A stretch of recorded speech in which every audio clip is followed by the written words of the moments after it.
हरे कृष्णा।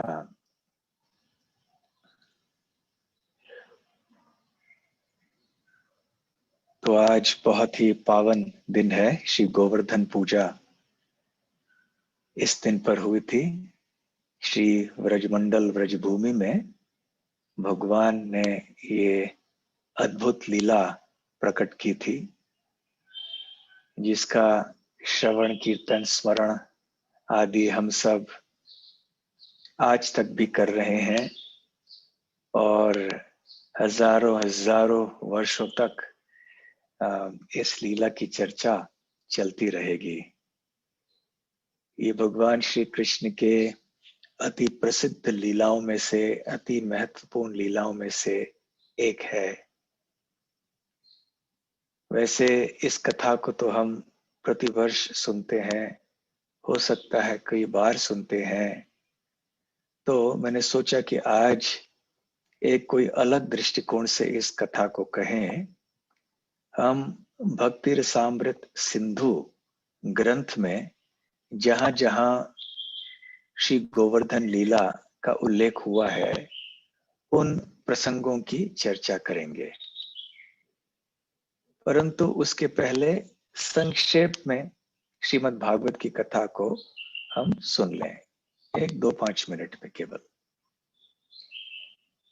नंद महाराज प्रतिवर्ष की तरह इंद्र को संतुष्ट करने के लिए एक बड़ा यज्ञ संपन्न करने जा रहे थे, जबकि श्री कृष्ण वहां पर आए और उन्होंने पूछा कि पिताजी, आप ये क्यों करने जा रहे हैं।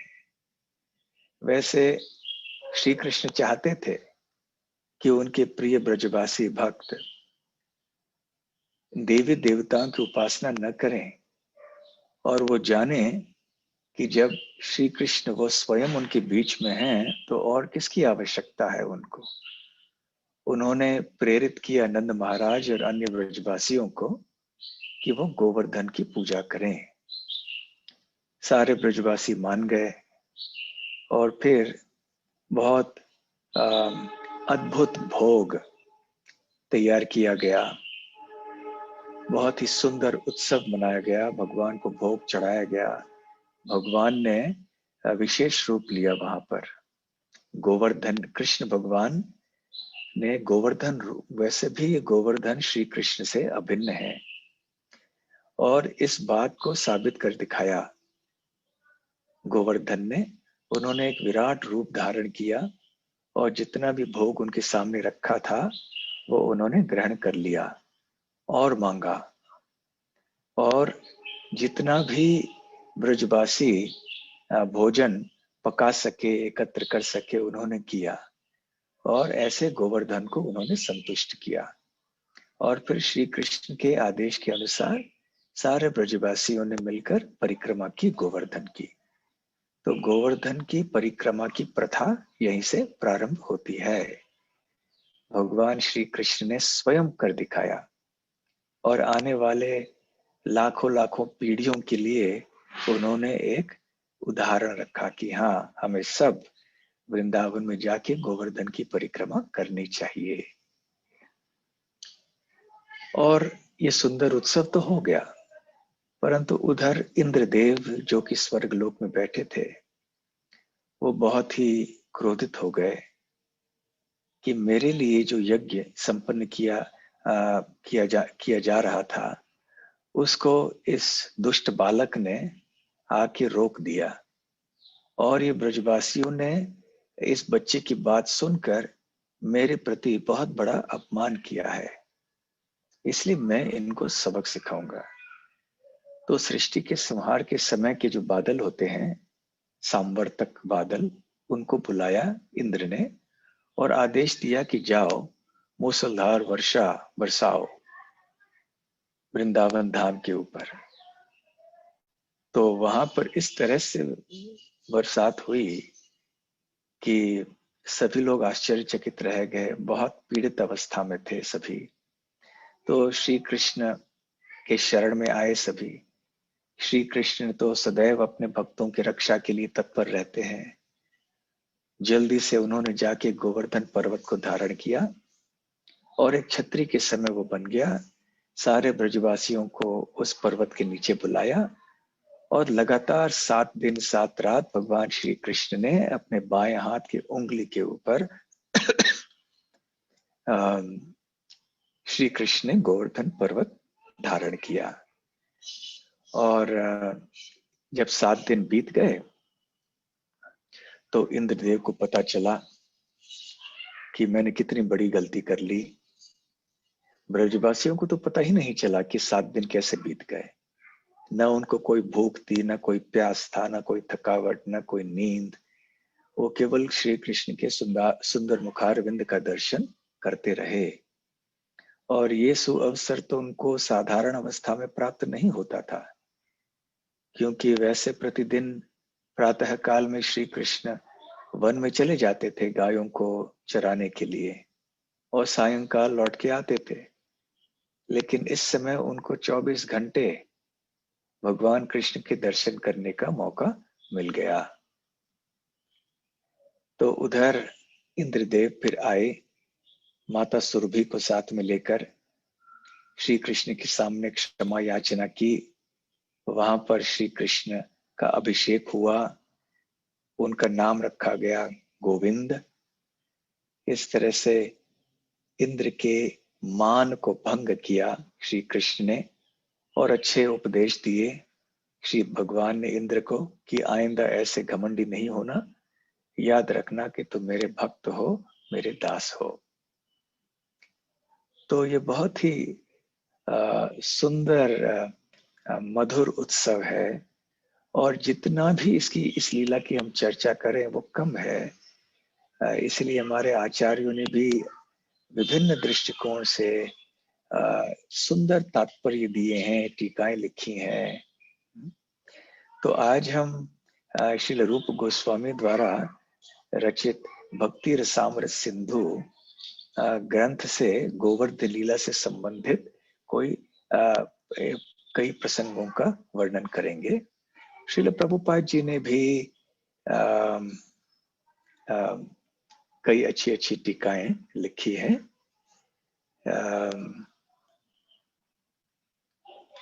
तो चलिए हम पहले शुरू करते हैं। जब श्री कृष्ण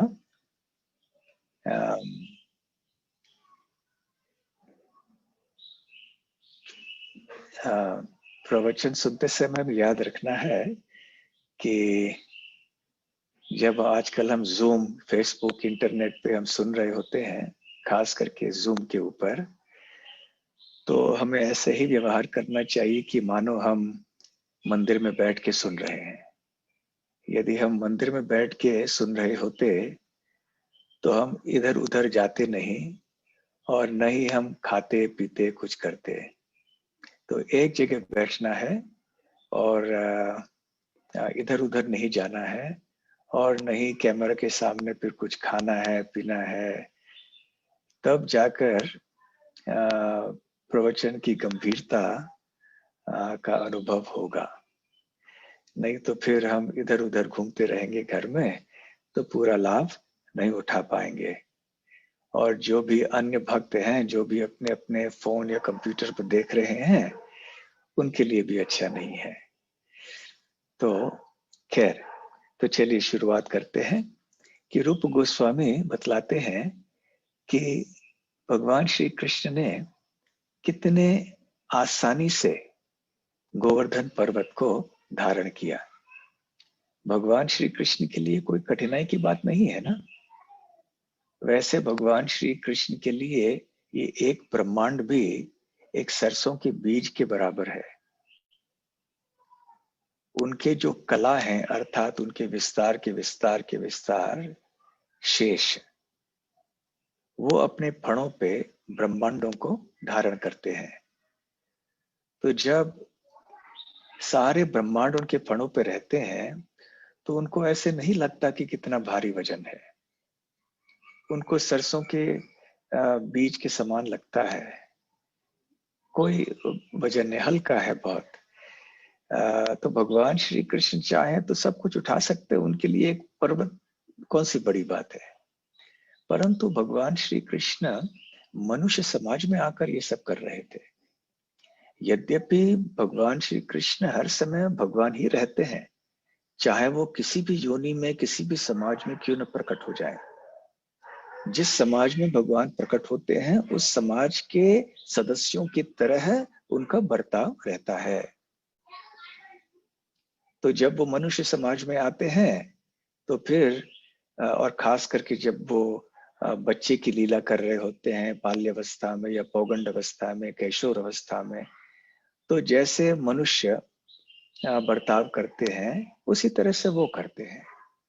परंतु बीच बीच में ऐसे साधारण अन्य मनुष्यों की तरह कार्य करते करते एक आध बार कभी कुछ ऐसे अद्भुत लीला कर बैठते हैं कि सभी लोग विस्मित रह जाते हैं, चकाचौंध रह जाते हैं। इससे भगवान श्री कृष्ण साबित करते हैं कि यद्यपि दिखने के लिए तो वो एक मनुष्य जैसे हैं, उनकी बोलचाल और उनका रहन सहन, खान पान आदि अन्य मनुष्यों की तरह है, परंतु वो याद दिलाना चाहते हैं कि वो परम सत्य है। इसलिए गोवर्धन लीला जैसे लीलाओं का प्राकट्य करते हैं। तो भगवान के लिए पर्वत उठाना कोई कठिन बात नहीं थी।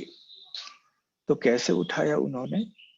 तो श्रील रूप गोस्वामी कहते हैं, वामस्तामर साक्षस्य भुजदंड सपातु वः क्रीडा कंदुकतां येन नीतो गोवर्धनो गिरिः। तो भगवान श्री कृष्ण ने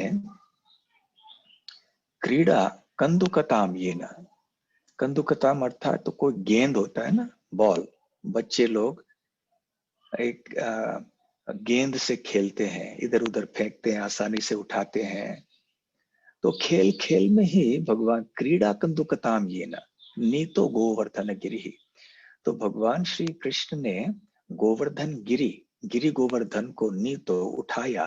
कैसे? क्रीड़ा कंदुकताम येन, मानो कि वो एक छोटा सा खिलौना है, कोई एक छोटा सा गेंद है, खेल खेल में उन्होंने उठा दिया। तो कैसे उठाया? क्या उन्होंने बहुत सारे बड़े बड़े यंत्रों का प्रयोग किया और 10,000 लोग साथ में उठे? क्या था? नहीं, वामस, वामह, तो उन्होंने अपने बाएं हाथ से उठाया। किसने उठाया? तामरस अक्षस्य, तामरस अक्ष, तामरस अर्थात एक कमल, और अक्ष मतलब आंखें। तो तामरसाक्षस्य का मतलब है वो व्यक्ति जिनके आंख कमलों के तरह खिले हुए हैं, अर्थात श्री कृष्ण। तो श्री कृष्ण के द्वारा क्या हुआ? वामह, उन्होंने अपने भुजदंड, अपने बाएं हाथ से उन्होंने खेल खेल में इस गोवर्धन पर्वत को धारण कर लिया, उठा लिया। तो यही बायां हाथ जो है श्री कृष्ण का, सपातु वह, अब सबकी रक्षा करे। श्री चैतन्य महाप्रभु ने भी इस श्लोक का उच्चारण किया था, ये चैतन्य चरितामृत में भी आता है। जबकि पहली बार उन्होंने गोवर्धन का दर्शन किया, जब वो ब्रजमंडल में आए थे, उन्होंने परिक्रमा भी की, तो उन्होंने भी इस श्लोक का उल्लेख किया। तो इससे हम जान सकते हैं कि भगवान श्री कृष्ण ने कितने आसानी से गोवर्धन पर्वत को धारण किया, बिल्कुल कोई कठिनाई नहीं हुई। और भगवान श्री कृष्ण इस तरह से रक्षा करते हैं। यहाँ पर इस श्लोक में कहा गया है भुजदंड सपातु वह, कि ये जो भुजा है, बाएं भुजा है श्री कृष्ण की, वो आप सबकी रक्षा करे। तो श्री कृष्ण तो भक्त वत्सल हैं, अपने भक्तों की रक्षा करते हैं, और भगवान ने तो वचन लिया है कि वो अपने भक्तों की रक्षा करेंगे। कौन्तेय प्रतिजानी ही न मे भक्त प्रणश्यति, कि हे अर्जुन घोषणा कर लो कि मेरे भक्तों का विनाश कभी नहीं होगा। तो ये एक बहुत महत्वपूर्ण सिद्धांत है कि भगवान श्री कृष्ण विशेष रूप से अपने भक्तों की रक्षा करते हैं। परित्राणाय साधूनां विनाशाय च दुष्कृता। तो विनाश दुष्कृतों का, दुष्ट लोगों का विनाश करना इतना महत्वपूर्ण नहीं है श्री कृष्ण की दृष्टि में, जितना कि भक्तों की रक्षा करना है। इसलिए हम ये सुनते हैं कि भगवान नरसिंहदेव प्रहलाद की रक्षा करने के लिए आए, केवल हिरण्यकशिपु की हत्या करने के लिए नहीं। मुख्य उद्देश्य था प्रहलाद की रक्षा करना। तो इसलिए भगवान श्री कृष्ण समय समय पर, बल्कि प्रतिदिन ऐसी लीला वृंदावन में करते थे जिससे कि ये सिद्धांत जो है ये दिखाई पड़ता था, सारी दुनिया के सामने प्रकट होता था कि कैसे भगवान श्री कृष्ण रक्षा करते हैं अपने भक्तों की। तो सारे भक्त तो बहुत कठिनाई में थे जब इंद्रदेव ने ऐसे संहार के काल की वृष्टि बरसाई वृंदावन के ऊपर। तो सारे भक्त भागते हुए श्री कृष्ण के पास गए। तो त्वन्नाथम गोकुलम प्रभो, कि हे आप ही गोकुल के नाथ हैं। कृष्ण कृष्ण महाभागा त्वन्नाथम गोकुलम प्रभो। तो हे कृष्ण, हे महाभाग्यवान कृष्ण, आप जो गोकुल के नाथ हो, हमारी रक्षा कीजिए, हम बहुत परेशानी में हैं, बहुत कष्ट में हैं। तो श्री कृष्ण ने इनकी रक्षा की। तो भगवान श्री कृष्ण अपने लीलाओं के द्वारा, किसी एक लीला के द्वारा अनेक उद्देश्यों की पूर्ति करते हैं। तो इस गोवर्धन लीला के द्वारा भी उन्होंने अनेक उद्देश्यों की पूर्ति की। उनमें से एक महत्वपूर्ण उद्देश्य ये था कि उन्होंने दिखाया कि कैसे वो अपने प्रिय भक्तों की रक्षा करते हैं। आक्रमण करने वाला कोई भी क्यों न हो, भले वो देवराज इंद्र क्यों न हो, परंतु भगवान श्री कृष्ण निश्चित ही अपने भक्तों की रक्षा करेंगे। और ये जब वचन लिया है भगवान श्री कृष्ण ने, तो श्रील रूप गोस्वामी कहते हैं कि भगवान श्री कृष्ण का एक गुण है सुदृढ़ व्रतः, कि जब कोई व्रत लेते हैं श्री कृष्ण तो उसका पालन करते हैं, सुदृढ़ रूप से उसका पालन करते हैं। ऐसे नहीं कि कोई व्रत लेते हैं फिर तोड़ देते हैं, निश्चित वो व्रत को धारण करते हैं, सुदृढ़ रूप से उसका पालन करते हैं। तो इसके बारे में श्रील रूप गोस्वामी बताते हैं कि दो प्रकार के वो सुदृढ़ व्रत है। एक है सत्य प्रतिज्ञा, उनकी प्रतिज्ञा सत्य होती है। तो श्रील जीव गोस्वामी कहते हैं कि सत्य प्रतिज्ञा का अर्थ है, यहां पर इस संदर्भ में प्रतिज्ञा शब्द का तात्पर्य है वो वचन जो कि किसी समय के लिए होते हैं, तत्कालीन के लिए। जैसे कि जब श्री कृष्ण ने सत्यभामा देवी को वचन दिया कि मैं भी आपके लिए पारिजात लेकर आऊंगा, तो ये एक बार के लिए कोई वचन था और उन्होंने सिद्ध कर दिखाया। फिर पारिजात वृक्ष को ही उठाकर ले आए। यद्यपि इंद्रदेव ने विरोध करने का प्रयास किया परंतु नहीं कर पाए, नहीं रोक पाए कृष्ण को। तो इसे कहते हैं सत्य प्रतिज्ञा। और फिर दूसरी ओर है सत्य नियम, वो सुदृढ़ व्रत जो हमेशा के लिए लागू होता है। ऐसा नहीं कि केवल थोड़े समय के लिए है, हमेशा के लिए, सदैव इसका अस्तित्व रहता है। तो इसको कहते हैं सत्य नियम।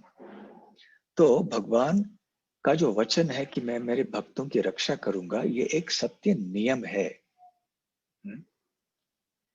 तो इसलिए रूप गोस्वामी कहते हैं गिरेर उद्धरणम कृष्ण दुष्करण कर्म कुर्वता मद भक्त स्यान न दुखीति स्वव्रतम विवृतम त्वया।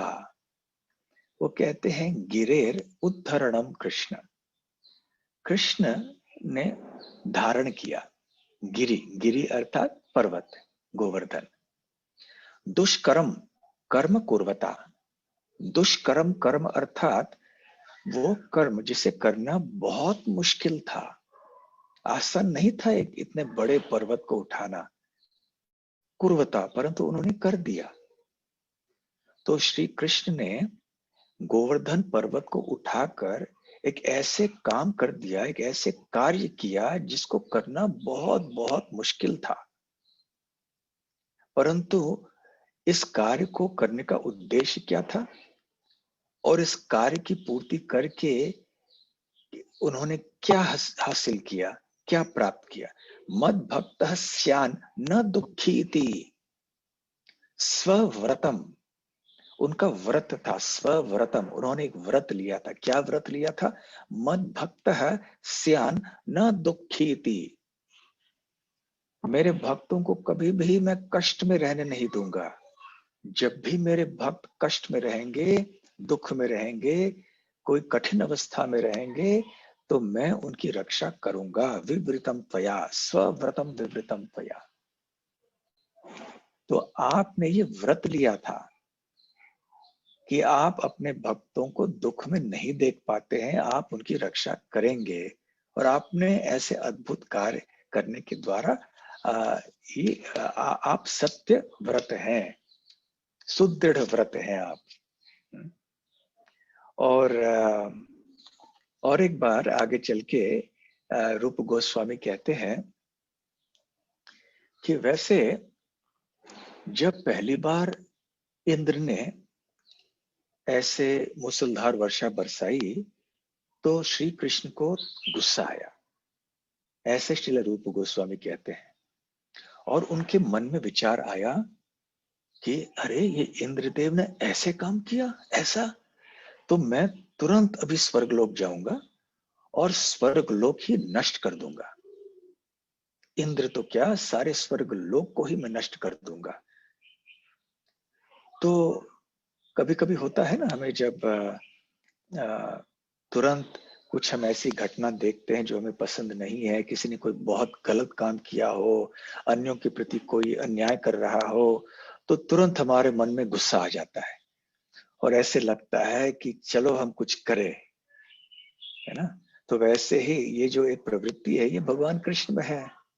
तो भगवान कृष्ण ने सोचा कि इंद्र ने ऐसा जघन्य कार्य किया है, मेरे प्रिय भक्तों के ऊपर उन्होंने ऐसे कार्य किया है, तो मैं निश्चित ही सारे स्वर्ग लोक का सर्वनाश कर दूंगा। लेकिन जैसे हम सबके साथ में होता है, फिर धीरे धीरे हम सोचने लगते हैं अरे नहीं नहीं, ऐसे हमें नहीं करना चाहिए। तो भगवान श्री कृष्ण ने भी सोचा कि अरे कहाँ इंद्र और कहाँ मैं, इंद्र केवल एक छोटे स्वर्ग के राजा हैं, तो ऐसे छोटे तुच्छ जीव के लिए मैं इतना क्रोधित क्यों हो जाऊं, वहां जाके सारे स्वर्गलोक का विनाश क्यों करूं मैं। देखिए, बड़े हमारे दृष्टिकोण से इंद्रदेव तो बहुत बड़े व्यक्ति हैं, कोई साधारण व्यक्ति नहीं है वो। उनकी शक्ति का अनुमान हम नहीं लगा सकते, उनके जीवन की अवधि का अनुमान भी हम नहीं लगा सकते, उनके जीवन शैली का अनुमान नहीं लगा सकते, उनका रहन सहन आदि इतने ऊंचे स्तर का है भौतिक दृष्टि से कि हमारे कल्पना के बाहर है। परंतु हमें यह भी याद रखना है कि ऐसे अनंत कोटि ब्रह्मांड हैं, हर एक ब्रह्मांड में एक स्वर्गलोक है और हर एक स्वर्गलोक में फिर इंद्र है जो कि देवताओं के राजा है। तो अनंत कोटि इंद्रदेव हैं और ये सारे ब्रह्मांड जो है श्री महाविष्णु के रोम छिद्रों में से प्रविष्ट में से उत्पन्न होते हैं और अंततः पुनः प्रविष्ट हो जाते हैं। तो भगवान श्री कृष्ण के लिए इंद्रदेव कौन है? कुछ भी नहीं है। तो इसलिए भगवान श्री कृष्ण ने सोचा कि अरे इंद्रदेव ने ऐसे कार्य किया तो सही, परंतु अभी मुझे क्रोध का शिकार क्यों बनना चाहिए, स्वर्गलोक जाकर मैं स्वर्गलोक का विनाश क्यों करूं मैं। तो इससे अच्छा ये है कि मैं मेरे भक्तों के ऊपर, मेरे प्रिय ब्रजवासी भक्तों के ऊपर कृपा बरसाऊं। मुझे क्रोध के बजाय करुणा करनी चाहिए। इंद्रदेव के ऊपर क्रोध करने के बजाय ब्रजवासियों के ऊपर करुणा करनी चाहिए। देखिए, जो भी दुर्गुण है, जो हमारे दुश्मन है, जो हृदय के अंदर निवास करते हैं, उनका यदि हमें शमन करना है, दमन करना है, उनको हराना है, तो सकारात्मक गुणों के द्वारा ही ये संभव है। जैसे कि काम है, तो काम का दमन करना है तो ये प्रेम से होगा, कृष्ण प्रेम से। जैसे जैसे कृष्ण के प्रति प्रेम उत्पन्न होगी हमारे हृदय में, वैसे वैसे काम आदि सब नष्ट हो जाएगा। मोह, मोह को यदि नष्ट करना है तो उसके लिए ज्ञान चाहिए, ज्ञान का प्रकाश चाहिए। फिर मद, मद अर्थात घमंड, घमंड आदि का प्रतिकार को रोकना है तो नम्रता से किया जा सकता है। ईर्ष्या का दमन करना है तो अन्यों के प्रति सद्भावना रख के, अन्यों की प्रशंसा करके, अन्यों के अंदर अच्छे गुण देख के आदि ये सब किया जा सकता है। लोभ का दमन यदि करना है तो संतुष्ट होकर करना चाहिए, संतुष्टि से लोभ का के ऊपर विजय प्राप्त किया जा सकता है। ठीक उसी प्रकार से क्रोध का यदि हमें विरोध करना है, क्रोध के ऊपर विजय प्राप्त करना है, तो करुणा से ये संभव है। तो अगली बार जब हम किसी के ऊपर क्रोध करते हैं तो क्रोध न करके करुणा करनी चाहिए। तो अपने घरों में, आश्रमों में जब ऐसे कुछ कोई बात हो जाती है तो गुस्सा आ जाता है, तो करुणा की भावना रखनी चाहिए। तो भगवान श्री कृष्ण ने क्रोध के बदले करुणा को स्थान दिया अपने हृदय में, और फिर उन्होंने सोचा कि मैं गोवर्धन पर्वत धारण करूंगा और इस तरह से मेरे ब्रजवासियों की रक्षा मैं करूंगा। और इसलिए भगवान श्री कृष्ण ने फिर ये सुंदर लीला प्रदर्शित की। तो ये था, थोड़ी बातें मैंने कही। एक कि कृष्ण कितनी आसानी से गोवर्धन पर्वत धारण करते हैं, दूसरा कि कैसे भगवान श्री कृष्ण अपने वचन का पालन करते हैं कि वो अपने भक्तों की रक्षा करेंगे, और तीसरी बात कि उन्होंने क्रोध के स्थान पर करुणा को प्रकट कराया। ठीक है, तो अभी हम ये देखते हैं कि विविध प्रकार के जो भक्त हैं वृंदावन में, अलग अलग रसों में, उन्होंने कैसे बर्ताव किया गोवर्धन लीला के समय। विशेष रूप से सख्य, वात्सल्य और माधुर्य, इसकी चर्चा हम करेंगे। तो सख्य रस की चर्चा करते हैं। तो यहाँ पर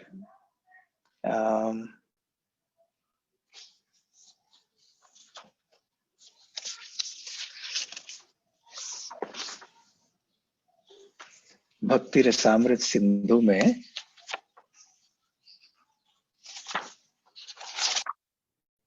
सख्य रस,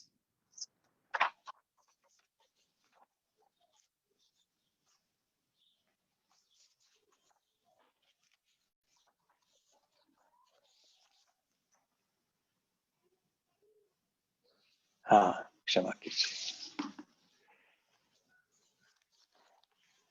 ये भक्ति रसामृत सिंधु ग्रंथ है। तो इसमें श्रील रूप गोस्वामी कहते हैं, एक सखा जो है श्री कृष्ण के, वो श्री कृष्ण से कह रहे हैं। श्रील रूप गोस्वामी कहते हैं कि भगवान के मित्र जो होते हैं उनको वयस्य कहते हैं। वयस्य अर्थात जिनकी आयु श्री कृष्ण के बराबर है, लगभग। थोड़े बहुत उनके आयु में कम होते हैं, थोड़े थोड़े ज्यादा होते हैं, और अन्य जो है वो लगभग उतने ही होते हैं। तो इनको वयस्य कहते हैं। वयस्य अर्थात जो लगभग एक ही आयु के हैं श्री कृष्ण से। तो वयस्य दो प्रकार के हैं। एक पूर्व वयस्य, जो हस्तिनापुर, द्वारका आदि ऐसे शहरों में रहते हैं, जैसे अर्जुन, युधिष्ठिर इत्यादि। और दूसरे हैं व्रज सखा, वृंदावन में निवास करने वाले ग्वाल बाल, जो श्री कृष्ण के सखा हैं। तो सखे रस की विशेषता क्या है? दास्य रस में एक सेवा की भावना विकसित होती है और भक्त भगवान को महान मानकर, अपने आप को भगवान का सेवक मानकर भगवान की सेवा करता है। और जब आगे सख्य रस में कोई भक्त होता है तो उसके अंदर जो भगवान की सेवा करने की प्रवृत्ति तो रहती है, परंतु अब एक समानता का भाव रहता है कि हम श्री कृष्ण से के बराबर हैं। श्री कृष्ण हमसे कोई ऊंचे नहीं है, हमसे बड़े नहीं है, हमसे ज्यादा शक्तिशाली नहीं है, हम भी उतने ही शक्तिशाली हैं। हमारे अंदर भी वही क्षमता है जो कि श्री कृष्ण के अंदर है। ये अति तीव्र प्रेम के कारण ऐसी भावना उत्पन्न होती है। जो तमोगुण में रहते हैं भौतिक सृष्टि में लोग, वो भी ऐसे सोचते हैं, लेकिन उनके सोच में और ग्वाल बालों के सोच में बहुत बड़ा अंतर है। तो गोवर्धन लीला के समय ये जो ग्वाल बाल थे, उन्होंने क्या कहा श्री कृष्ण से? उन्निद्रस्य ययुः तवात्र विरतिम सप्तक्षपस्तिष्ठतो। तो उन्होंने कहा कि हे कृष्ण देखो, उन्निद्रस्य ययुः, निद्रा नहीं हुई तुम्हारी। कितने? सप्तक्षपः तिष्ठतो, तुम खड़े हो लगातार 7 दिन। 7 दिन तुम सोए नहीं, 7 दिन लगातार इस गोवर्धन पर्वत को धारण करके कर रहे हो और खड़े हो ऐसे ही, कोई नींद नहीं आई तुम्हें। उन्निद्रस्य ययुः, और इसलिए हंत श्रांत, निश्चित ही तुम बहुत थक गए होगे कृष्ण। तो इसलिए क्या करो, निक्षिप सखे श्रीदामा पाणो गिरिम। तो हमारे जो मित्र हैं श्रीदामा, तो श्रीदामा कौन है? ये श्रीमती राधा रानी के बड़े भाई हैं। पाणो, पाणी अर्थात हाथ। तो गिरी, इस गोवर्धन पर्वत को श्रीदामा के हाथ में दे दो। निक्षिप सखे श्रीदाम, श्रीदाम पाणो गिरिम। तो तुम्हारे हाथ में है ना, बाएं हाथ पे धारण करके रखा है तुमने गोवर्धन पर्वत। तुम इतने थक गए होगे, तो अब ये श्रीदामा के हाथ दे दो। श्रीदामा इस गोवर्धन पर्वत को धारण कर लेगा। आधिर विद्यति, तुम्हें इस दशा में देखकर कि तुम ऐसे ही खड़े हो और इस भारी पर्वत को तुम धारण कर रहे हो, ये देखकर हमारा मन जो है बहुत अधीर हो गया है। धैर्य नहीं रख पा रहे हैं हम मन में। नस्त्वम अर्पय करे किम वा क्षणम दक्षिणे। कम से कम इतना तो कर लो कि अपने बाएं हाथ से दाहिने हाथ में तो गोवर्धन को रखो। अभी तुम केवल एक ही हाथ को ऊपर करके रखे हो, कम से कम दूसरे हाथ में दे दो ताकि इस हाथ को आराम मिल जाए थोड़ा। हम भी ऐसे करते हैं ना, जब हम कोई बक्सा आदि हम जब सफर कर रहे होते हैं, एक हाथ में उठा के ले जाते हैं, फिर वो हाथ दर्द करता है तो उसी बक्से को दूसरे हाथ में उठा के ले जाते हैं। तो ग्वालबाल कहते हैं कि हमने वामस शब्द का प्रयोग किया था ना पिछले श्लोक में, वामस तामरसाक्षस्य। वाम मतलब बाया, तो संस्कृत में वाम मतलब बाया, दक्षिण मतलब दाहिना। तो अब तक वाम हाथ से, वाम से तुमने धारण किया था कृष्ण, अभी किंवा क्षणम दक्षिणे, तो अभी दक्षिण हाथ अर्थात तुम्हारे दाहिने हाथ में ये गोवर्धन पर्वत धारण कर लेना। कम से कम इतना तो करो। यदि तुम श्रीदामा को नहीं देना चाहते हो गोवर्धन पर्वत, तो अपने दाहिने हाथ में तो कम से कम रख लेना। दोष्णस्ते करवाम कामम, तो अपने वाम हाथ से दक्षिण हाथ में ले जाना, और करवाम कामम अधुना सव्यस्य संवाहनम, ताकि तुम्हारे, जब तुम दाहिने हाथ में गोवर्धन पर्वत धारण करोगे तो तुम्हारे बाएं हाथ को हम मालिश कर पाएंगे। सव्यस्य संवाहनम, सव्य मतलब बाया, और संवाहनम मतलब मालिश। तो हे कृष्ण, तुम ऐसे खड़े हो, बिना कोई नींद नहीं, कोई खाना नहीं, कोई पीना नहीं, कुछ नहीं, तो बहुत थक गए होगे। ऐसे अवस्था में देखकर हमें बहुत बुरा लग रहा है, कृपया श्रीदामा को तो दे दो। ठीक है, श्रीदामा को नहीं देना चाहते हो तो अपने बाएं हाथ से दाहिने हाथ में गोवर्धन को ले लो, ताकि तुम्हारे बाएं हाथ की मालिश हम कर लें। तो इस तरह से ग्वाल बाल श्री कृष्ण से बात करते हैं, ऐसे रूप गोस्वामी कहते हैं। तो यहाँ पर जीव गोस्वामी टीका में कहते हैं कि ग्वाल बालों के का जो स्नेह था वो कैसे था? समत्व भावना मय स्नेह। हमारा मार्ग कौन सा है? कृष्ण भावनामृत का मार्ग है। ये भावना की बात है, चेतना की बात है। तो हमारी भावना कैसी होनी चाहिए? कृष्ण भावना होनी चाहिए, प्रेम होना चाहिए श्री कृष्ण के प्रति। परंतु ये प्रेम जो है, ये तरह तरह के प्रेम हो सकते हैं। जैसे हस्तिनापुर में, द्वारका में ऐश्वर्य भावना मय स्नेह होता है। ऐश्वर्य भावना से युक्त वो स्नेह या प्रेम होता है। मय अर्थात जो पूर्ण है, जो भरा हुआ है, या जिससे युक्त है। जैसे कृष्णमय, चिन्मय, ये मय शब्द जो है कई बार हम सुनते हैं। तो उसी तरह से ये स्नेह किस चीज से भरा हुआ है? भावनामय। इसमें प्रेम होना चाहिए, भावना होती है, परंतु किस प्रकार की भावना? हस्तिनापुर में या द्वारका में ऐश्वर्य भावना होती है, तो ऐश्वर्य भावना मय स्नेह होता है।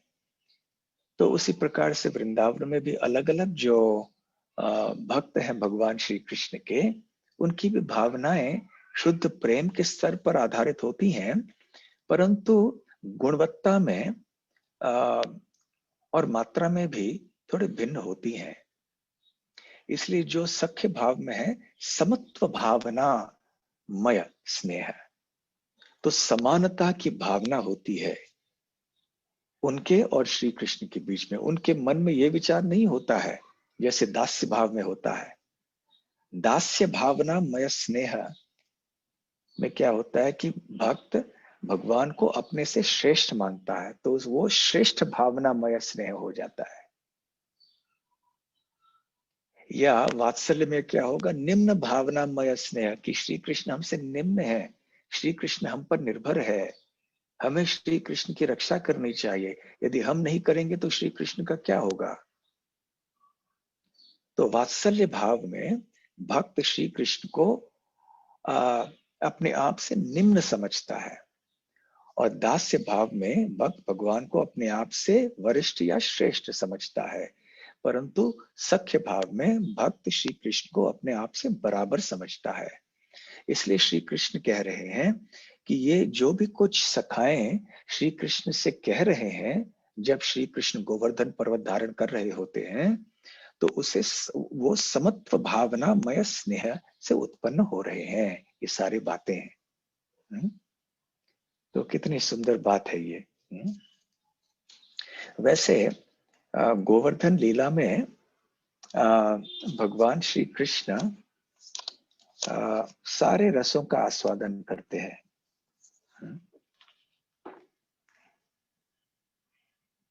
शांत, दास्य, सख्य, वात्सल्य और निश्चित ही माधुर्य।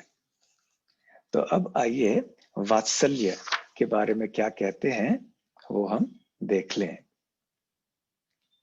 तो रूप गोस्वामी कहते हैं कि जब श्री कृष्ण ने गोवर्धन पर्वत धारण किया तो माता यशोदा भी वहां पर थी गोवर्धन के नीचे, और वो भी देख रही थी श्री कृष्ण को। तो जब वो देख रही थी तो उनके मन में क्या विचार हुए होंगे, हम कल्पना कर सकते हैं।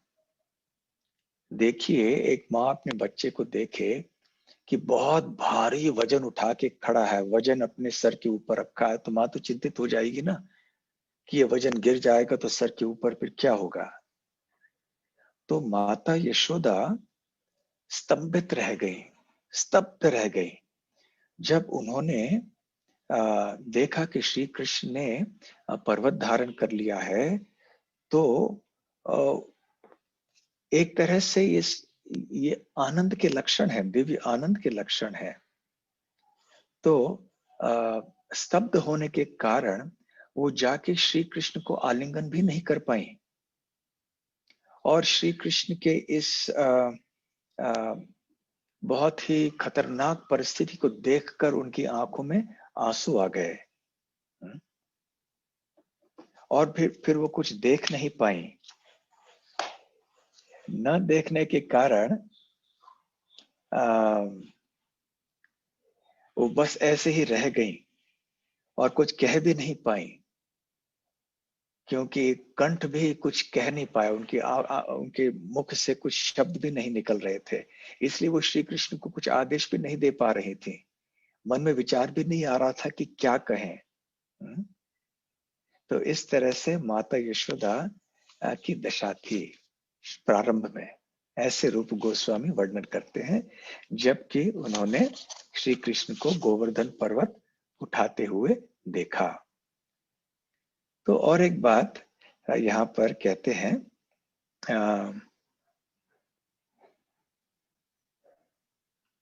रूप गोस्वामी पाद, देखिए आप जानते हैं कि 5 मुख्य रस होते हैं और 7 गौण रस होते हैं। तो मुख्य रस कौन से होते हैं? शांत, दास्य, सख्य, वात्सल्य और माधुर्य। तो जो भी शुद्ध भक्त होते हैं भगवान के धाम में, वो किसी एक ऐसे रस में स्थित होते हैं। परंतु कभी कभी रसों का मिश्रण भी होता है। जैसे बलराम जी हैं, तो बलराम का संबंध का रस है सख्य रस, परंतु क्योंकि वो श्री कृष्ण के बड़े भाई हैं, इसलिए उनके सख्य रस में थोड़े थोड़े वात्सल्य भाव का मिलावट भी दिखाई पड़ता है। तो परंतु मुख्य एक प्रधान मुख्य रस होता है, वो है सख्य रस बलराम जी के लिए। उसी तरह से हर एक भक्त के लिए एक प्रधान मुख्य रस होता है। अन्य रसों का प्रभाव कभी कभी पड़ सकता है। और दूसरी ओर जो ये गौण रस होते हैं, ये गौण रस कौन से होते हैं?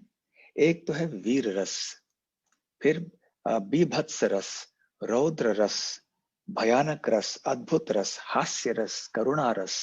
ये 7 गौण रस होते हैं। ये आते हैं और जाते हैं, और उस किस मुख्य रस को और मीठा बनाते हैं। उस मुख्य रस में विविधता वो लाते हैं।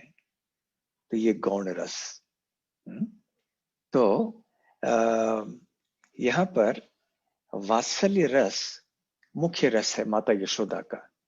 तो ऐसे वात्सल्य रस में भी कभी कभी ये अन्य 4 गौण रस आते आते हैं और जाते हैं। तो जब श्री कृष्ण गोवर्धन पर्वत को धारण कर रहे थे, तो उस समय क्या दशा थी, यह रूप गोस्वामी वर्णन करते हैं। श्रील प्रभुपाद के शब्दों में हम सुन लेते हैं। तो जब श्री कृष्ण ने अपने बाएं हाथ से गोवर्धन पर्वत को धारण किया, तो उनके जो बाल हैं वो उनके कंधों पर बिखर गए, और ऐसे लगा कि वो पसीना छूट रहा है उनके कपाल पर।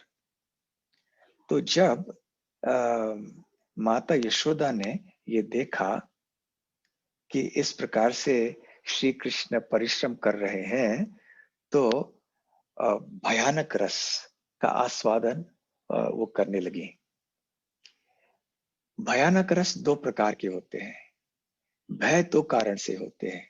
एक, जब कोई असुर आदि भयभीत हो जाता है कृष्ण के प्रति कि अरे मैंने कृष्ण के प्रति कितना बड़ा अपराध कर दिया। जैसे कालिया को जब सबक सिखा दिया श्री कृष्ण ने, तो कालिया के मन में फिर ऐसी भावना उत्पन्न हुई, भयानक रस की, अरे मैंने कितनी बड़ी गलती कर दी, मुझे अभी क्षमा याचना करनी चाहिए, श्री कृष्ण के चरण कमलों में जाना चाहिए। तो फिर वो जाके क्षमा याचना मांगने लगे, प्रार्थना की कालिया ने। तो ये एक प्रकार का भयानक रस है। दूसरे प्रकार का भयानक रस होता है जब व्यक्ति श्री कृष्ण से नहीं डरता परंतु श्री कृष्ण के लिए डरता है। जब वो देखता है या देखती है कि श्री कृष्ण कितने खतरे में है, तो कि श्री कृष्ण का क्या होगा, तो ये भय उत्पन्न होने लगता है। तो ये भी एक भयानक रस है। तो माता, जब श्री कृष्ण गोवर्धन पर्वत को धारण करके खड़े हुए थे, तो माता यशोदा के मुख्य वात्सल्य रस में ये अचानक ये भयानक रस आ गया कि अरे मेरा बच्चा क्या कर रहा है, गोवर्धन पर्वत को धारण किया है, इतना विशाल पर्वत, और ये पर्वत मेरे बच्चे के ऊपर गिर जाएगा तो क्या होगा। तो अचानक भयानक रस उत्पन्न हो गया। तो ये जो, जैसे मैंने पहले कहा, ये जो गौण रस होते हैं ये स्थायी रूप से रहते नहीं हैं, ये आते हैं और जाते हैं। तो इसी तरह से ये भयानक रस आया तो सही, परंतु उसके बाद जब उन्होंने देखा कि इस मेरे बच्चे ने गोवर्धन पर्वत को उठा लिया है, इतनी आश्चर्यचकित हो गई, इतनी चकाचौंध हो गई, विस्मित हो गई कि अद्भुत रस का उदय उनके हृदय में उत्पन्न हुआ। तो अभी भयानक रस चला गया और उनके वात्सल्य भाव में अब अद्भुत रस प्रविष्ट हो गया कि अरे ये कैसे है, ये कैसे संभव हो गया कि मेरे छोटे बच्चे ने इतना बड़ा पर्वत कैसे उठा लिया। और उसके बाद फिर उन्होंने देखा कि मेरे बच्चे के अंदर इतनी शक्ति, इतना बल, इतनी बहादुरी, ये देखे आश्चर्यचकित हो गई, अद्भुत रस का आस्वादन करने लगी। फिर उन्होंने देखा कि श्री कृष्ण अपने सखाओं की ओर देख रहे थे और अपने चेहरे चेहरे के ऊपर कोई विकार कर रहे थे, कोई मुख बना रहे थे, ऐसे वैसे कोई हास्यपद, ऐसे कोई चेहरे पे भाव प्रकट कर रहे थे अपने मित्रों की ओर देखकर। तो जब माता यशोदा ने श्री कृष्ण के मुखारविंद को देखा और ऐसे हास्यपद भाव देखे तो उनको भी हंसी आ गई। तो फिर उन्होंने हास्य रस का आस्वादन किया। और फिर जैसे जैसे श्री कृष्ण धारण करके खड़े रह रहे थे, तो समय बीतता गया। तब माता यशोदा को लगा कि अरे बेचारा मेरा बच्चा कितना थक गया होगा, अब कितने लंबे समय से इतने भारी पर्वत को उठाकर खड़ा है ऐसे। तो करुणा की भावना उत्पन्न हुई। देखिए, मुख्य रस माता यशोदा का वात्सल्य है, परंतु वात्सल्य रस में कैसे अन्य गौण रस आए, पहले भयानक रस आया, फिर अद्भुत रस, फिर हास्य रस और फिर करुणा रस। इस तरह से रूप गोस्वामी बहुत सुंदर ढंग से वर्णन करते हैं कि माता यशोदा ने वात्सल्य रस में उनकी भावना क्या थी। और एक उदाहरण वो देते हैं श्रील रूप गोस्वामी वात्सल्य रस के बारे में।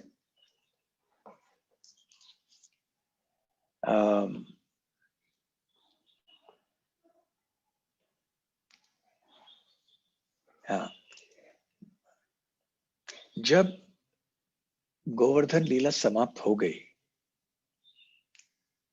उसके बाद ब्रजवासी वापस आए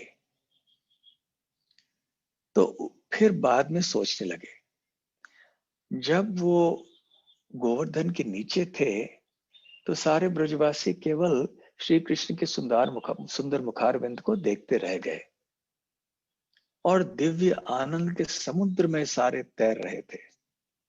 किसी को भूख नहीं, प्यास नहीं, थकावट नहीं, नींद नहीं, किसी भी प्रकार का तनाव नहीं, कुछ नहीं।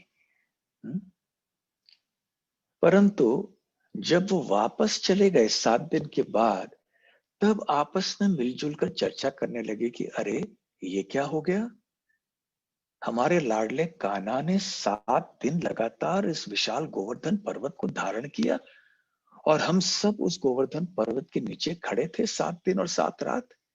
ये कैसे हो सकता है, ये है कौन कृष्ण? तो आपस में ऐसे चर्चा करते रहे और फिर जब कोई निश्चित निष्कर्ष नहीं निकला तो वो नंद महाराज के पास गए। नंद महाराज हंसे, उन्होंने उनको सांत्वना दी। जो गर्ग ऋषि ने भविष्यवाणी की थी नामकरण संस्कार के समय श्री कृष्ण बलराम के, वो सुनाई उनको और ऐसे संतुष्ट हो गए बेचारे सारे ब्रजवासी। बहुत सरल हृदय के थे। तो बाद में आके जैसे वो सोचने लगे वैसे माता यशोदा भी सोचने लगी। पहले तो माता यशोदा केवल देख रही थी बच्चे को कि क्या हो रहा है, कैसे थकावट हो रही होगी, लेकिन बाद में क्या निष्कर्ष पर पहुंची? उनके मन में विचार था, विष्णुर नित्यम उपास्यते सखी मया तेनात्र नीताः क्षयम। ये जो गोवर्धन पर्वत उठा है, ये इसलिए नहीं उठा कि मेरे बच्चे ने इसको उठाया है। विष्णु नित्यम उपास्यते, क्योंकि मया तेन अत्र नीतः, क्योंकि मैंने और मेरे पति ने, विशेष रूप से मेरे पति ने, मैंने भी उनका साथ दिया, मेरे पति ने और मैंने भगवान विष्णु की नित्य उपासना की, इसलिए यह पर्वत उठाया गया, अन्यथा यह संभव नहीं था। केवल भगवान विष्णु की उपासना हम प्रतिदिन करते रहे हैं इतने वर्षों से, इसीलिए शंके पूतनिकादयः, इसलिए बड़े बड़े ऐसे जो राक्षसी और राक्षस थे जैसे पूतना आदि, उनका वध हो गया। कृष्ण ने नहीं मारा इनको, वे थे हम दोनों पति पत्नी, हम दंपति भगवान विष्णु की उपासना करते थे, इसलिए ये हो गया। रुहौ तौ वात्य वात्य योन्मूलितौ, और ये अर्जुन के पेड़ थे, जिन दोनों पेड़ के बीच में कृष्ण ने उखल को खींच के ले जाकर वहां उखल अटक गया और फिर वो गिर पड़े दोनों पेड़, वो कृष्ण के खींचने से नहीं गिरे, वायु वो पवन से बहुत तेज हवा आई इसलिए वो गिर पड़े वहां पर। प्रत्यक्षम गिरिर एष गोष्ठपतिना रामेण सार्धम धृतः। अभी बहुत आश्चर्यजनक बात कहती है माता यशोदा, ध्यान से सुनिए। प्रत्यक्षम, मैंने अपने आंखों से प्रत्यक्ष देखा। क्या देखा मैंने? गिरि, कि ये पर्वत जो है गोवर्धन, एषा, इस पर्वत को गोष्ठपतिना रामेण सार्धम धृतः। तो धृतः अर्थात धारण किया। किसने धारण किया? गोष्ठपतिना। गोष्ठ अर्थात जितने भी गाय हैं, गौशाला है, उनके पति कौन है? नंद महाराज, और वो स्वयं यशोदा माता के पति भी हैं।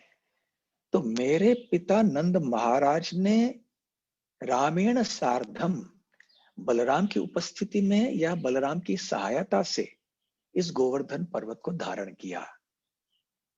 मैंने अपनी आंखों से देखा कि मेरे पति ने इस गोवर्धन पर्वत को उठाया। ऐसे माता यशोदा कह रही है। तत्तत् कर्म दुरन्वयम् मम शिशोः केनास्य संभाव्यते। ये मम शिशोः, ये तो मेरा शिशु है। केन अस्य संभाव्यते, ये सब तत्तत् कर्म दुरन वयम, ये जितने भी कार्य हैं, पूतना का वध करना, बड़े बड़े बकासुर अघासुर आदि का वध करना, गोवर्धन पर्वत को धारण करना, यमलार्जुन वृक्षों को गिराना, तत्त कर्म ये कैसे हैं? दुरन वयम, इतने मुश्किल हैं। मम शिशो हो, तो ये मेरे बच्चे के लिए केन अस्य संभाव्यते, कैसे संभव था? इसलिए गोवर्धन पर्वत भी मेरे बच्चे ने थोड़ी ना उठाया, गोवर्धन पर्वत उठाया है मेरे पति नंद महाराज ने, और उधर बलराम जी भी साथ में थे, और मैंने ये अपनी आंखों से देखा है। तो श्री जीव गोस्वामी अपने तात्पर्य में कहते हैं कि इस कथन से माता यशोदा के प्रेम की शुद्धता का ज्ञान होता है, और ये भी पता चलता है कि भगवान श्री कृष्ण के संबंध में उनकी सरलता कितनी थी। वो केवल भगवान विष्णु के संरक्षण के दृष्टिकोण से सब कुछ देख रही हैं। इसलिए वो सोचती हैं कि भगवान विष्णु ही हैं जिन्होंने मेरे छोटे बच्चे की रक्षा की। अपने वात्सल्य भाव में योग माया के द्वारा उनको पता ही नहीं चला कि उनका ही बच्चा जो है वो विष्णु के भी उद्गम है, ये उनको नहीं पता चला। तो खैर इस तरह से बहुत सुंदर बात रूप गोस्वामी और जीव गोस्वामी यहाँ पर कहते हैं। अब माधुरी रस के बारे में थोड़ा देखते हैं। वैसे और एक समय तो हो गया, लेकिन ये बहुत महत्वपूर्ण उत्सव है, इसलिए सोचा कि थोड़ा 5-10 मिनट और कर लें।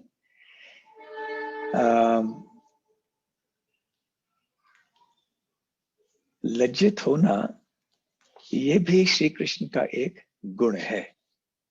तो श्रील रूप, ये 36वां गुण है श्री कृष्ण का। तो ललित श्रील रूप गोस्वामी कहते हैं कि जैसे कि ललित माधव में वर्णित है कि श्री कृष्ण का शर्मिंदा होना ये गोवर्धन लीला के समय भी प्रकट हुआ। कैसे हुआ? जब गोपियां श्री कृष्ण को देख रही थीं, तो उनके मन में बहुत प्रसन्नता हुई, क्योंकि अब वो 24 घंटे 7 दिन 7 रात श्री कृष्ण का निरंतर दर्शन कर पा रही थी। तो जब गोपियां इस प्रकार से, तरुणी गोपियां जो है, जब श्री कृष्ण को ऐसे देख रही थी और श्री कृष्ण भी उनको देखकर मुस्कुरा रहे थे, तो उनको देखकर माधुर्य भाव से प्रभावित होकर श्री कृष्ण के कर कमल जो है थोड़ा बहुत कांपने लगे। वो जो बायां हाथ कांपने लगा, तो जैसे ही हाथ कांपने लगा तो जो पर्वत है वो भी हिलने लगा थोड़ा सा। जब पर्वत हिला तो सारे जो ब्रजवासी थे उनमें हाहाकार मच गया सब कि अरे क्या होगा, अरे क्या होगा अभी। तो कृष्ण के सुरक्षा के लिए सभी लोग प्रार्थना करने लगे। तो उस समय बलराम जी मुस्कुरा रहे थे, तो श्री कृष्ण ने बलराम की ओर देखा, और जब देखा कि बलराम जी मुस्कुरा रहे हैं तो फिर वो समझ गए कि बलराम जान गए हैं कि ये माधुर्य भाव का जो आदान प्रदान हो रहा है मेरे और गोपियों के बीच में, ये बलराम जी समझ गए हैं, इसलिए तुरंत वो लज्जित हो गए। तो इस तरह से हम देखते हैं कि श्री कृष्ण ने सारे रसों का आस्वादन गोवर्धन लीला के समय किया। अभी अद्भुत रस का हम उदाहरण देखते हैं। अद्भुत रस का उदाहरण क्या है? एक वरिष्ठ गोपी माता यशोदा से कह रही है कि देखो यशोदा, बड़े विडंबना की बात है। क्या विडंबना है? वह स्तन्य गंधी वदनेन्दु असौ शिशु ते, कहा तुम्हारा ये शिशु, क मतलब कहा, तो कहाँ तुम्हारा असौ शिशु शिशुस्ते, कहाँ ये तुम्हारा शिशु, वदन इंदु मुख चंद्र, जिसके मुख चंद्र में स्तन्य गंधी, जिसका मुख चंद्रमा के समान है, और जिस मुख में सुगंध आ रहा है, स्तन्य अर्थात इस बच्चे ने तुम्हारा स्तनपान किया है, तो थोड़ा वो हल्का सा दूध का सुगंध आ रहा है अभी। तो कहाँ तुम्हारा ये छोटा बच्चा जिसका मुख चंद्र है और जिसके मुख से तुम्हारे दूध का सुगंध निकल रहा है, और कहाँ ये गोवर्धन पर्वत, गोवर्धन शिखर रुद्ध घन क्व चायम, तो कहाँ ये विशाल गोवर्धन पर्वत जिसका शिखर जो है वो बादलों को छू रहा है, तो कहाँ ये छोटा बच्चा और कहाँ ये विशाल गोवर्धन पर्वत। भो, अरे देखो, पश्य देखो, सव्य कर कंदुकित अचलेन्द्र, अरे देखो तो सही, इस बच्चे ने कैसे सव्य कर, सव्य अर्थात बायां, तो अपने बाएं हाथ से कंदुकित एक गेंद की तरह, एक खिलौने की तरह, अचलेन्द्र इस पहाड़ों के राजा को कृष्ण ने उठा लिया है। अचल अर्थात पर्वत, इंद्र अर्थात राजा, तो गोवर्धन का और एक नाम है अचलेन्द्र। खेलन इव स्फुरति हंत किम इंद्रजालम, खेलन इव स्फुरति, और इसको उठाकर ऐसे उठाए मानो कि वो खेल रहे हैं, एक खिलौना है उसके लिए गोवर्धन। हंत हंत, हाय हाय, ये क्या है, इंद्रजालम, ये कौन सा जादू है। तो ये एक गोपी माता यशोदा को बता रही है, अद्भुत रस का आस्वादन कर रही है। अब और एक बात है कि कैसे श्री कृष्ण समस्त आश्रयों के, समस्त रसों के आश्रय हैं। अभी तक हम चर्चा कर रहे थे कि कैसे भक्तों के हृदय में कोई ना कोई भावना रहती है श्री कृष्ण के प्रति, तो अब श्री कृष्ण के मन में कौन से रसों का आस्वादन हो रहा है।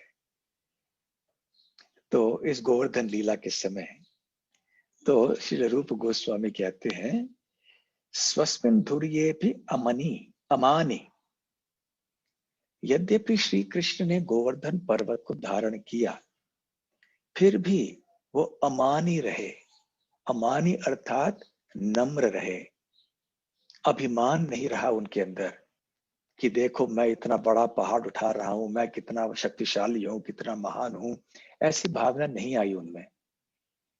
इस मान शून्यता को देखकर श्रील जीव गोस्वामी कहते हैं कि ये शांत रस का एक प्रदर्शन है। इसका मतलब है, ऐसे विशाल पर्वत को धारण करने के बाद भी जब श्री कृष्ण के अंदर कोई अभिमान की भावना उत्पन्न नहीं हुई, इसका मतलब है कि ये शांत रस का आस्वादन श्री कृष्ण कर रहे थे। शिशुषु गरि धृताव उद्यतेषु स्मितास्यः, शिशुषु जो छोटे छोटे बच्चे थे वहां पर, वो भी आके थोड़ा पर्वत को धारण करने की कोशिश कर रहे थे। तो जब श्री कृष्ण ने उनको देखा, छोटे छोटे बच्चे आके भी पहाड़ को धारण करने की कोशिश कर रहे हैं, तो उनको हंसी आई, मुस्कुराने लगे वो। तो जीव गोस्वामी कहते हैं कि इसमें हास्य और वात्सल्य रस का मिश्रण है, क्योंकि ये छोटे बच्चे थे, श्री कृष्ण से भी छोटे थे। श्री कृष्ण इस समय गोवर्धन लीला के समय 7 साल के थे। ये जो बच्चे आए थे वो उनसे भी कम थे उम्र में, तो वात्सल्य भाव थोड़ा बहुत था और हास्य।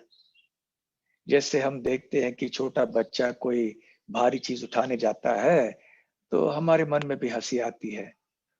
तो श्री कृष्ण ने हास्य और वात्सल्य रस का आस्वादन किया। और फिर किसी ने श्री कृष्ण के मुंह में थोड़ा मक्खन या थोड़ा नवनीत डाला था, तो लेकिन वो जो दही है, दही डाला था यहाँ, दधनी, तो दही डाला था, तो वो दही कुछ से दुर्गंध आ रहा था, तो इसलिए उस दुर्गंध को सूंघ कर भगवान श्री कृष्ण ने थूक दिया उसको। अरे छी छी, ये कैसी दही दे दी मुझे। तो इस तरह से उन्होंने बीभत्स रस का आस्वादन किया। साधारण तौर से बीभत्स रस का आस्वादन नहीं होता है इतनी ज्यादा, परंतु कभी कभी हो जाता है, जैसे कोई असुर का एक विशाल रूप देखकर इत्यादि। तो यहाँ पर बीभत्स रस का आस्वादन श्री कृष्ण ने किया। थुत्कारी दधनी, थुत्कारी दधनी मतलब उस दही को के दुर्गंध को या बुरे स्वाद को देखकर थूक दिया उन्होंने उसको। विश्रय प्रणयिषु विवृत प्रौधीर, और अपने प्रिय सखाओं के लिए अपनी शक्ति का प्रदर्शन किया कि देखो मेरे सखाओं, देखो मैं पर्वत धारण कर रहा हूं।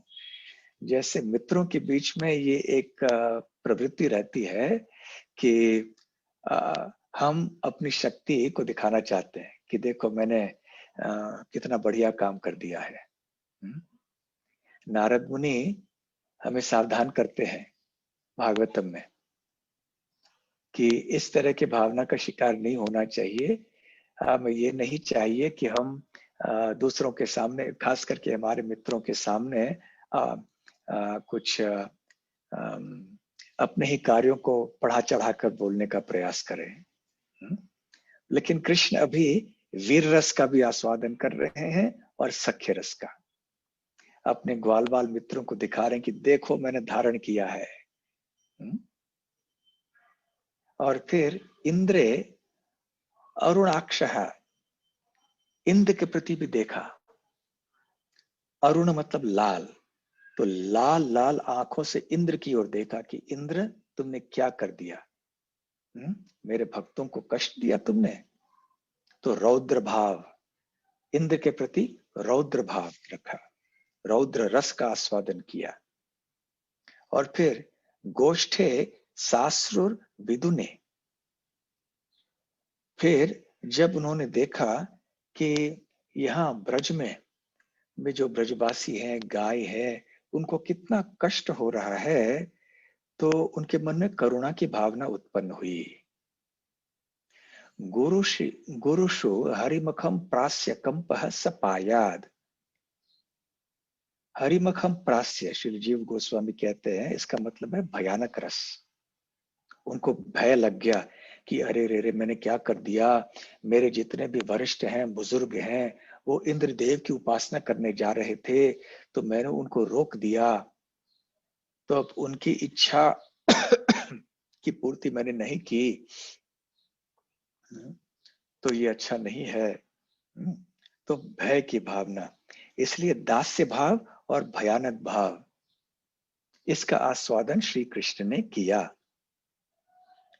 और फिर जब उन्होंने बाहर देखा कि किस प्रकार से मूसलधार वर्षा हो रही है, ऐसे वर्षा कभी भी वृंदावन में किसी ने देखी नहीं थी, तो ऐसे वर्षा को देखकर आसारे स्फार दृष्टि ही, तो उनकी आंखें जो हैं वो खिल बड़े बड़े हो गए इस वृष्टि को देखकर।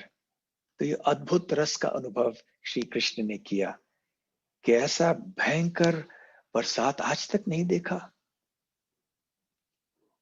और फिर युवतिषु पुलकी, और माधुरी रस का वर्णन किया जब उन्होंने तरुणी गोपियों को देखा, तो उनके रोंगटे खड़े हो गए। इस तरह से माधुरी रस का वर्णन उन्होंने किया। बिभ्रत अद्रिम विभु वहा, तो ये गोवर्धन धारी आपकी रक्षा करे, ऐसे रूप गोस्वामी प्रार्थना करते हैं। तो इस श्लोक के द्वारा रूप गोस्वामी बतला रहे हैं कि कैसे श्री कृष्ण ने गोवर्धन लीला के दौरान सारे रसों का मुख्य और गौण 12 रसों का आस्वादन किया। जो भक्त होते हैं वो किसी एक मुख्य रस में स्थित होते हैं, परंतु भगवान अपने अलग अलग भक्तों के साथ विभिन्न रसों का आस्वादन करते हैं। तो ग्वाल बालों के साथ में श्री कृष्ण सख्य रस का आस्वादन करते हैं, माता यशोदा और नंद महाराज के साथ वात्सल्य रस का आस्वादन करते हैं, गोपियों के साथ में माधुरी रस का आस्वादन करते हैं। तो भगवान श्री कृष्ण ने किस तरह से समस्त रसों का आस्वादन किया, इसकी पुष्टि इस श्लोक के द्वारा रूप गोस्वामी दे रहे हैं। इन 7 दिनों में 12 रसों का आस्वादन श्री कृष्ण ने किया। इसलिए अखिल रसामृत, तो श्री कृष्ण है जो कि अखिल रसामृत मूर्ति ही, संपूर्ण रसों की मूर्ति श्री कृष्ण है। उनका नाम है रसराज या रसिक शेखर। तो गोवर्धन लीला के समय कैसे उन्होंने सारे रसों का आस्वादन किया, वो यहाँ पर बतला रहे हैं। तो ठीक है, काफी देर हो गई, तो आज का प्रवचन थोड़ा अलग सा था, सीधे श्रीमद् भागवत से नहीं था। आज केवल भक्ति रसामृत सिंधु ग्रंथ में जो रूप गोस्वामी ने गोवर्धन लीला के संबंध में बताया है, उसका थोड़ा बहुत वर्णन करने का प्रयास हमने किया। क्योंकि आज इतना महत्वपूर्ण दिन है, तो अभी वैसे तो 9:30 बजने को आए, तो काफी समय हुआ, परंतु एक भजन गाने के लिए समय है क्या? भजन गाएंगे? हाँ, निज निकट निवासन देवी गोवर्धन। ठीक है, बिल्कुल है महाराज समय। ठीक है, हम स्लाइड्स में दिखाते हैं भजन, अब गाया जा सकता है उसे।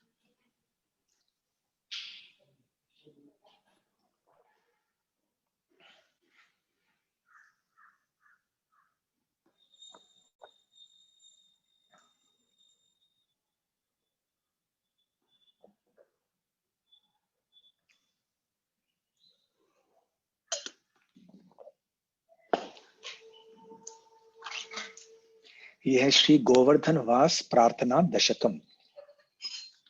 वो प्रार्थना जिसमें 10 श्लोक आवाज है। नहीं आ रहा है। आवाज नहीं आ रहा है?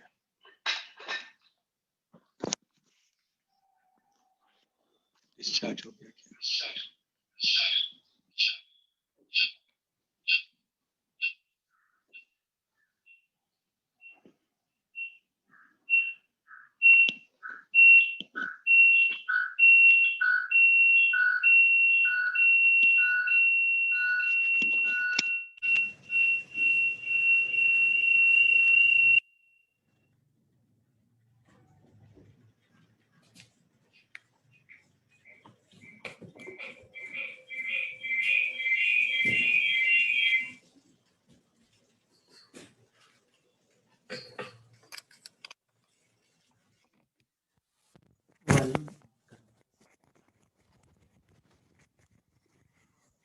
हरे कृष्ण, आप सुनाई दे रहा है?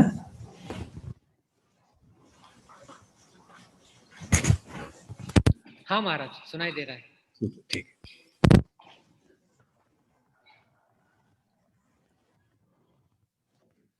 चार्जिंग के लिए श्रील रघुनाथ दास गोस्वामी विरचित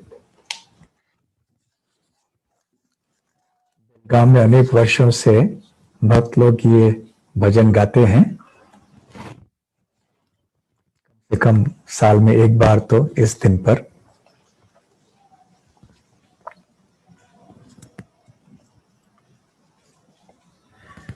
हाँ, अब शुरू करते हैं।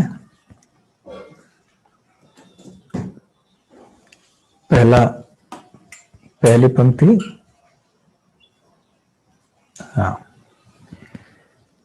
निजपति भुजदंड छत्र भावं प्रपद्य। निजपति भुजदंड छत्र भावं प्रपद्य। प्रतिहत मद धृष्टो दंड देवेंद्र गर्वा। प्रतिहत मद दृष्टो दंड देवेंद्र गर्वा। अतुल पृथुल शैल श्रेणी भूप प्रियम में। अतुल पृथुल शैल श्रेणी भूप प्रियम में। निज निकट निवासम देहि गोवर्धनत्वम्। निज निकट निवासम देहि गोवर्धनत्वम्। प्रमद मदन लीला कंदरे कंदरे ते। प्रमद मदन लीला कंदरे कंदरे ते। रचयति नवयूनो द्वन्द्वमस्मिन्न मन्दम्। रचयति नवयूनो द्वन्द्वमस्मिन्न मन्दम्। इति किल कलनार्थं लग्नकस्तद्वयोर्मे। इति किल कलनार्थं लग्नकस्तद्वयोर्मे। निज निकट निवासं देहि गोवर्धनत्वम्। निज निकट निवासं देहि गोवर्धनत्वम्। अनुपम मणिवेदी रत्नसिंहासनोर्वी। अनुपम मणिवेदी रत्नसिंहासनोर्वी। रुहझरदरसानु द्रोणिसङ्घेषु रङ्गैः। रुहझरदरसानो द्रोणिसङ्घेषु रङ्गैः। सह बलसखिभिः सङ्खेलयन् स्वप्रियं मे। सह बलसखिभिः सङ्खलेयन् स्वप्रियं मे। निज निकट निवासं देहि गोवर्धनत्वम्। निज निकट निवासं देहि गोवर्धनत्वम्। रसनिधि नवयूनो साक्षिणीं दानकेले। रसनिधि नवयूनो साक्षिनिन्दानकेले। द्युति परिमल विद्धं श्यामवेदीं प्रकाश्य। द्युति परिमल विद्वां श्यामवेदीं प्रकाश्य। रसिकवरकुलानां मोदमास्फालयन् मे। रसिकवरकुलानां मोदमास्फालयन् मे। निज निकट निवासं देहि गोवर्धनत्वम्। निज निकट निवासं देहि गोवर्धनत्वम्। हरिदयितमपूर्वं राधिका कुण्डमात्मा। हरिदयितमपूर्वं राधिका कुण्डमात्मा।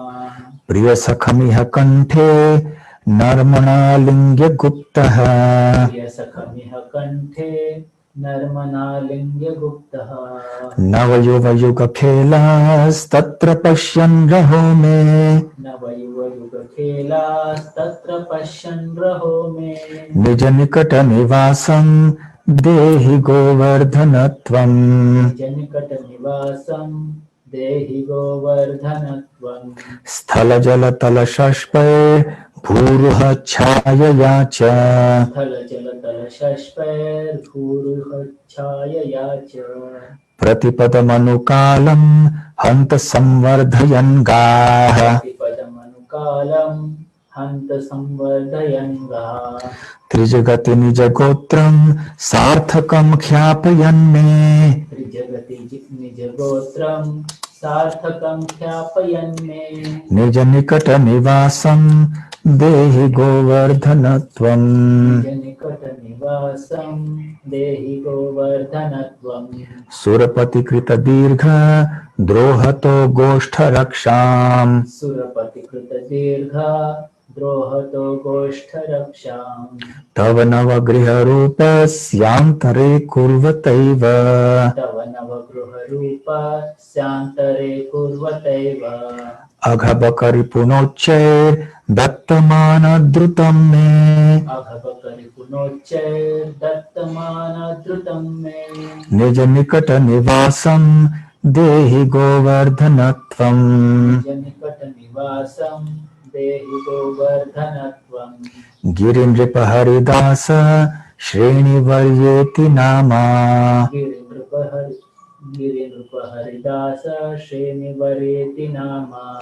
मृतमिदमुदितं श्री राधिका वक्त्रचन्द्रात्। मृतमिदमुदितं श्री राधिका वक्त्रचन्द्रात्। व्रज नवतिलकत्वे क्लृप्तवेदैः स्फुटं मे व्रजजनतिलकत्वे क्लुप्तवेदैः स्फुटं मे निजनिकटनिवासं देहि गोवर्धनत्वम् निजनिकटनिवासं देहि गोवर्धनत्वम् निजजनयुतराधा कृष्णमैत्रीरसाक्ता निजजनयुत राधा कृष्णमैत्रीरसाक्ता व्रजनरपशुपक्षी व्रातसौख्यैकदातः व्रजनरपशुपक्षी व्रातसौख्यैकदातः अगणितकरुणत्वान् मामुरीकृत्य तान्तम् अगणितकरुणात्वान् मामुरीकृत्य तान्तः निजनिकटनिवासं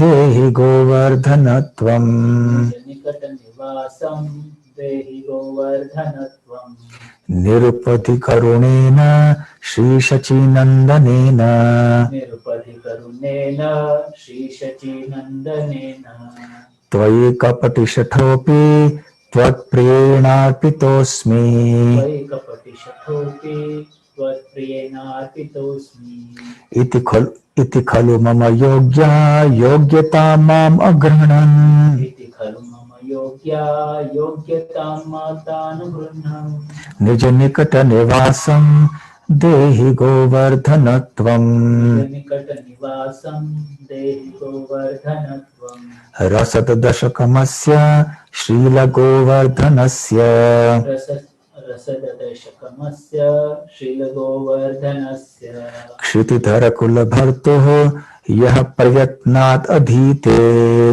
क्षितिधरकुलभर्तुर्यः प्रयत्नादधीते स सपति सुखदेऽस्मिन् वासमासाद्य साक्षात् स सपदि सुखदेऽस्मिन् वासमासाद्य साक्षात् शुभदयुगलसेवा रत्नमाप्नोति तूर्णम् शुभदयुगलसेवा रत्नमाप्नोति तूर्णम् निजनिकटनिवासं देहि गोवर्धनत्वम् निकटनिवासं देहि गोवर्धनत्वम् निजनिकटनिवासं देहि देव गोवर्धनत्वम् निजनिकटनिवासं देहि गोवर्धनत्वम् निजनिकटनिवासं देहि गोवर्धनत्वम् निकटनिवासं देहि गोवर्धनत्वम् श्री गिरि गोवर्धन की जय, श्री गोवर्धन धारी की जय, श्री राधा गिरिधारी की जय, श्री वृंदावन धाम की जय, श्री गोवर्धन पूजा महोत्सव की जय। गौर प्रेमानंदे हरि हरि बोल। परम पूज्य भक्ति रसामृत स्वामी महाराज की हरे कृष्णा महाराज। एक विशेष रूप से आपने आस्वादन कराया है आज के इस पावन अवसर पे। प्रभुपाद जी भक्ति रसामृत सिंधु के शुरुआत में ही लिखते हैं कि जितना आप गहराई में जाएंगे उतना आपको गहरे और सुंदर मोती मिल सकते हैं। तो इस प्रकार से आज के इस पावन अवसर पर भक्ति रसामृत सिंधु के लगभग सारे लहरियों के बीच में से आप हमें गहराई में लेके गए और एक बहुत ही रसपूर्ण वाणी के द्वारा इस लीला का हमें आस्वादन कराया है। तो इसके लिए हम आपका भूरी भूरी धन्यवाद अदा करना चाहेंगे। बहुत बहुत धन्यवाद महाराज जी। हरे कृष्णा।